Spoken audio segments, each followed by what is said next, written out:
Last ভিডিওটা ছাড়লাম সেরকম ভিউজ গেল না, হঠাৎ করে ভিউজ এত কম আসছে কেন বুঝতে পারছি না। শুভ একটা কথা বলবো, তোকে না এই ভিডিও বানানো ছেড়ে দিয়ে অন্য কোনো কাজ দেখা উচিত। কারণ তুই দেখছিসই তো তোর বন্ধুরা লাইফে কত এগিয়ে গেছে, আর তুই সেখানেই পড়ে আছিস। আর এই ভিডিও বানিয়ে আদেও তুই সাকসেস পাবি কি পাবি না তারও কোনো ঠিক নেই। এখন তো দেখি তুই আমার বাড়ির লোকের মতো কথা বলছিস। তুই জানিস আমি এই কাজটাকে ভালোবাসি, আর যতদিনই লাগুক আমি এটাই করবো। আর হ্যাঁ, যখন আমার মিলিয়ন্সে ভিউজ আসছিল তখন তো খুব উৎসাহ দিচ্ছিলি যে চালিয়ে যা, আমি সবসময় তোর পাশে আছি।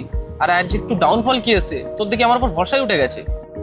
ভরসা ওঠার কি আছে, আমি তো জাস্ট বললাম। না বলবি না, আমার এগুলো পছন্দ না। আচ্ছা ঠিক আছে বাবা, বলবো না।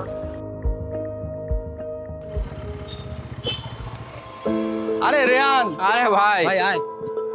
কেমন আছিস বল? এই তো ভাই ভালো আছি, তুই কেমন আছিস? এই চলছে ভাই। কবে আসলি? এই কাল রাতেই ফিরলাম, ভালোই হয়েছে তোর সাথে দেখা হলো। চা খাবি তো? হ্যাঁ চা খাবো।